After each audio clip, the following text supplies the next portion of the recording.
تو میرے بھائیوں، زبان کے شرور کی فہرست بہت لمبی ہے، اور یہی وجہ ہے کہ ہمارے اسلاف، پچھلے زمانے کے نیک لوگ، اللہ والے، اپنی زبان کے استعمال میں بہت محتاط ہوا کرتے تھے، کبھی بھی زبان کے حوالے سے غفلت کا مظاہرہ نہیں کرتے تھے۔ حضرت عمر فاروق رضی اللہ تعالیٰ عنہ نے ایک مرتبہ حضرت سیدنا صدیق اکبر رضی اللہ تعالیٰ عنہ کو دیکھا، جنہوں نے اپنی زبان کو پکڑا ہوا تھا، کھینچ رہے تھے، مروڑ رہے تھے۔ حضرت عمر رضی اللہ عنہ نے فرمایا، ابو بکر کیا ہو گیا؟ اپنی زبان کو ایذا پہنچا رہے ہیں، اپنی زبان کو تکلیف پہنچا رہے ہیں۔ تو حضرت سیدنا صدیق اکبر رضی اللہ عنہ نے فرمایا کہ عمر، مجھے اس زبان نے بہت نقصان پہنچایا ہے، مجھے اس زبان نے بہت نقصان پہنچایا ہے۔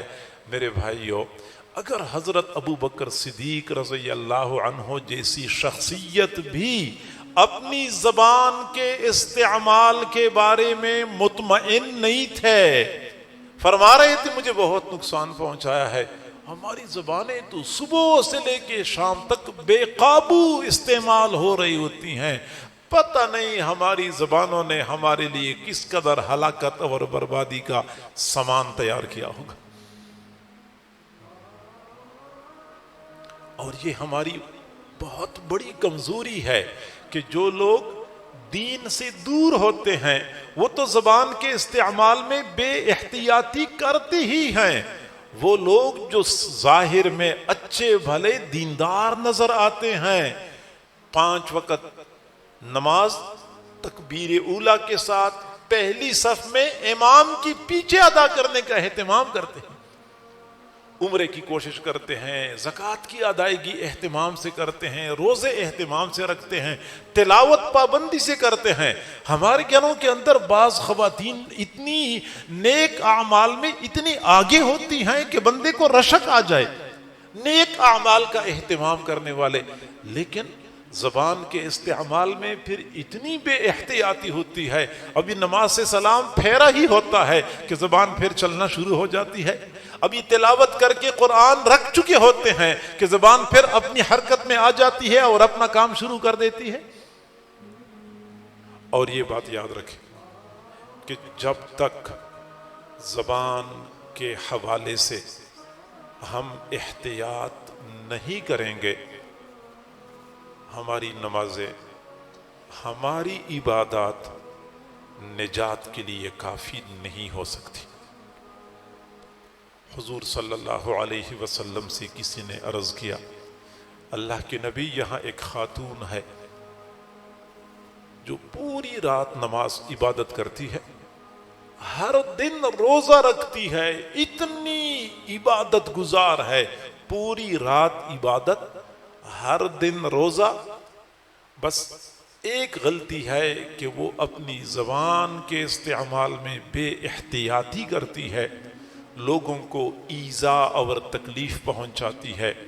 آپ صلی اللہ علیہ وسلم نے فرمایا، لا خیر فیہا، لا خیر فیہا، لا خیر فیہا، ہی فی النار، ایسی عورت میں کوئی خیر بھلائی نہیں ہے، کوئی خیر بھلائی نہیں ہے، یہ جہنم میں جائے گی، یہ جہنم میں جائے گی۔ پوری رات عبادت کرنے والی، ہر دن روزہ رکھنے والی، لیکن زبان کے استعمال میں بے احتیاطی، فرمایا جہنم میں جائے گی۔ پھر کسی نے آپ صلی اللہ علیہ وسلم سے عرض کیا، اللہ کی نبی، ایک اور خاتون ہے جو زیادہ نفل اعمال تو نہیں کرتی لیکن زبان کے استعمال میں محتاط ہے، کسی کو تکلیف نہیں پہنچاتی۔ آپ صلی اللہ علیہ وسلم نے فرمایا، نعم ہی فی الجنہ، جی ہاں وہ جنت میں جائے گی، جی ہاں وہ جنت میں جائے گی، اگرچہ زیادہ نفل اعمال نہیں کرتی، زبان کے استعمال میں احتیاط، اس لیے یہ جنت میں جائے گی۔ سمجھداری کا تقاضا یہ ہے کہ ہم اپنی زبان کو قابو کر لیں،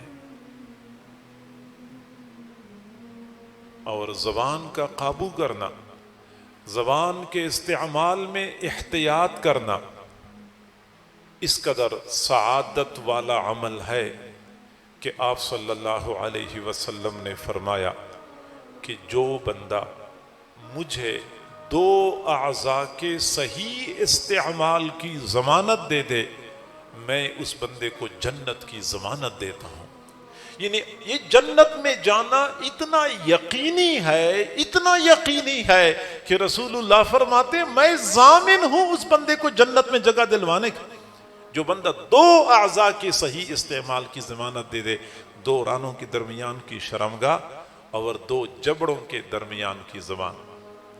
اور یہ بھی اللہ کی شان کہ چونکہ یہ دو اعضاء کا استعمال انتہائی احتیاط کا تقاضا کرتا ہے، اس لیے باقی اعضاء تو ایک ایک پردے کے ساتھ بند ہوتے ہیں، محفوظ ہوتے ہیں، جبکہ یہ دو اعضاء دو حائل کے ساتھ بند کر دیے گئے ہیں۔ چنانچہ زبان کے سامنے دو حائل ہیں، ایک تو بندے کے دانت حائل ہوتے ہیں، ایک بندے کے ہونٹ حائل ہوتے ہیں، دو غلاف کے ساتھ بند کیے ہیں۔ اور اس طرح شرمگاہ کے اوپر ایک کپڑا نہیں ہوتا، دو کپڑے ہوتے ہیں، تاکہ بندہ ایک کپڑا ہٹائے کچھ دیر بعد اس کو ہوش آ جائے کہ کیا کر رہا ہوں، اگلے کپڑے ہٹانے سے پہلے ممکن ہے اس کو احساس ہو جائے، پیچھے ہٹ جائے۔ زبان کا یہی معاملہ ہے، لہٰذا ہمیں چاہیے کہ ان دو اعضاء کے استعمال میں احتیاط کیا کرے۔ حضرت معاذ بن جبل رضی اللہ تعالیٰ عنہ نے عرض کیا، اللہ کے نبی انؤاخذ بما نتکلم بہ، ہم جو آپس میں بات چیت کرتے ہیں یہ زبانی کلامی باتوں پر بھی ہماری پکڑ ہوگی؟ آپ صلی اللہ علیہ وسلم نے فرمایا ثقلت کا امک یا معاذ، معاذ تجھے تمہاری ماں روئے، وَهَلْ يَكُبُّ النَّاسَ عَلَى مَنَاخِرِهِمْ فِي النَّارِ إِلَّا حَصَائِدُ أَلْسِنَتِهِمْ، جہنم میں اکثر لوگ زبان کے غلط استعمال کی وجہ سے اوندھے منہ ڈالے جائیں گے۔ زبان کا غلط استعمال جہنم میں جانے کا باعث۔ اور آج کل یہ معاملہ پریشان کن حد تک بڑھ چکا ہے، لوگ بے قابو ہیں، نگاہیں بے قابو ہیں، کان کے اوپر کنٹرول نہیں ہے، لیکن زبانیں جتنی بے لگام ہو چکے ہیں شاید کوئی اور عضو اتنا بے لگام نہ ہو۔ پورا دن صبح سے لے کے شام تک لوگ جھوٹ بولتے ہیں اور جھوٹ کو گناہ ہی نہیں سمجھتے۔ آج کل تو پتہ نہیں جھوٹ کی کیا نئے نام آ چکے ہیں، حالانکہ جھوٹ اتنا ناپسندیدہ گناہ ہے۔ حضور صلی اللہ علیہ وسلم نے فرمایا مومن زانی ہو سکتا ہے، مومن شرابی ہو سکتا ہے، مومن چور ہو سکتا ہے، لیکن مومن جھوٹا نہیں ہو سکتا۔ جھوٹ اور ایمان ایک بندے میں جمع نہیں ہو سکتے۔ اگر جھوٹ ہے تو ایمان نہیں ہوگا، اگر ایمان ہے تو جھوٹ نہیں ہوگا، دونوں اکٹھے نہیں ہو سکتے۔ آپ صلی اللہ علیہ وسلم نے فرمایا ایک آدمی جھوٹ بولتا ہے یہاں تک کہ اللہ تعالیٰ کے رجسٹر میں وہ کذاب لکھا جاتا ہے، جھوٹوں کے نام میں اس کا نام شامل کر دیا جاتا ہے۔ اور پھر جھوٹ بھی تو کئی قسم کا ہوتا ہے، کئی درجوں کا ہوتا ہے۔ ایک آدمی ایک آدمی کے سامنے جھوٹ بولتا ہے، اس کا وبال ایک گنا، لیکن دو آدمیوں کے سامنے جھوٹ بولے وبال دگنا ہو گیا، 3 بندوں کے سامنے بولے وبال 3 گنا ہو گیا، اگر 100 بندوں کے سامنے بولے تو وبال اتنا ہی بڑھ جاتا ہے۔ اور آج کل کا تو جھوٹ ایسا ہے کہ ایک کلک کے ساتھ ہم لاکھوں لوگوں تک جھوٹ پہنچا دیتے ہیں، پتہ نہیں اپنے لیے کس قدر وبال اکٹھا کر رہے ہوتے ہیں، ہمیں احساس نہیں ہوتا کہ ہم کیا کر رہے ہیں۔ سوشل میڈیا کی وجہ سے بہت سارے لوگوں کی عاقبت برباد ہو رہی ہے۔ جس قدر خطرناک ہے یہ سلسلہ، اسی قدر لوگ اس حوالے سے غفلت کا مظاہرہ کر رہے ہیں۔ میرے بھائیو احتیاط کریں، جب بھی ہمارے پاس کہیں سے کوئی پیغام آ جائے، کوئی تحریر آ جائے، کوئی پوسٹ آ جائے، کوئی کلپ آ جائے، تو سوچے سمجھے بغیر آگے نہ بھیجیں۔ سب سے پہلی بات تو یہ ہے کہ یہ دیکھیں کہ اس کا تعلق دنیا کے معاملات کے ساتھ ہے یا دین کے ساتھ ہے. اگر دین کا معاملہ ہے، حدیث کسی نے بھیجی ہے، فقہی مسئلہ کسی نے بھیجا ہے، کوئی دین کا کوئی حکم کسی نے بھیجا ہے، تو کبھی بھی غفلت نہ کریں کہ بغیر پوچھے بغیر تحقیق کیے آگے بھیجنا شروع کر دیں. اکثر مسائل جو سوشل میڈیا پہ گردش کر رہے ہوتے ہیں یہ غیر حقیقی ہوتے ہیں.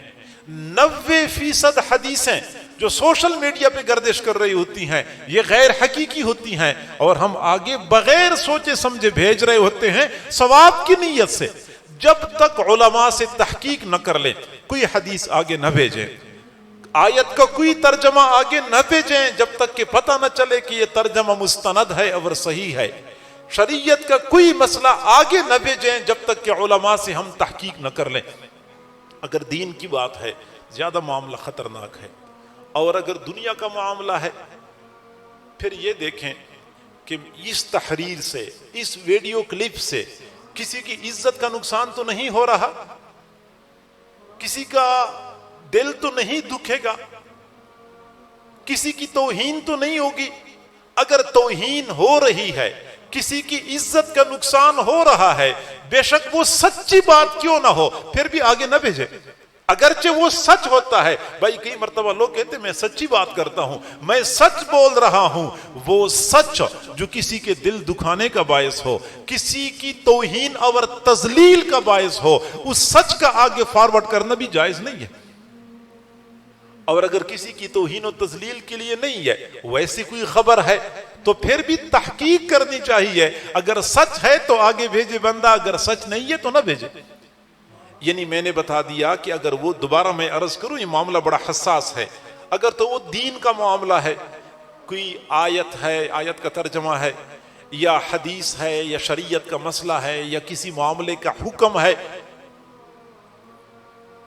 تو کسی مستند عالم سے تحقیق کیے بغیر آگے نہ بھیجے.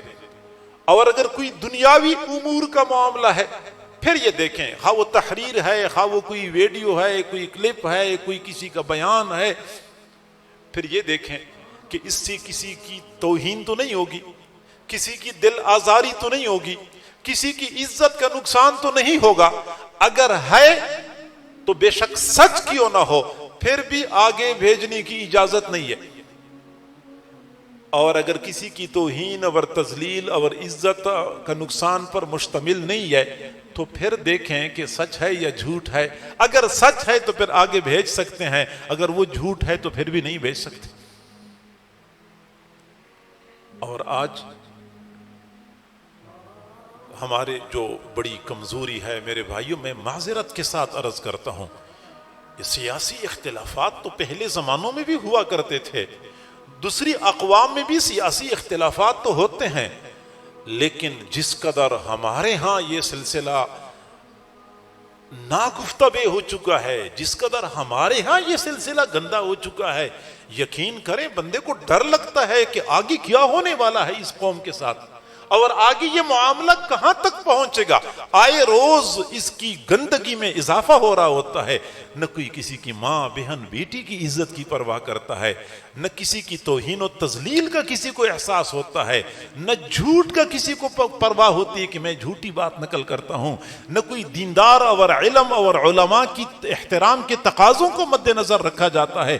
بس ہر بندہ آزاد ہے اور جو جی چاہتا ہے آگے بھیجتا ہے. بس جس کے ساتھ سیاسی اختلاف ہے اس کے خلاف جو میں کر سکتا ہوں میں کروں.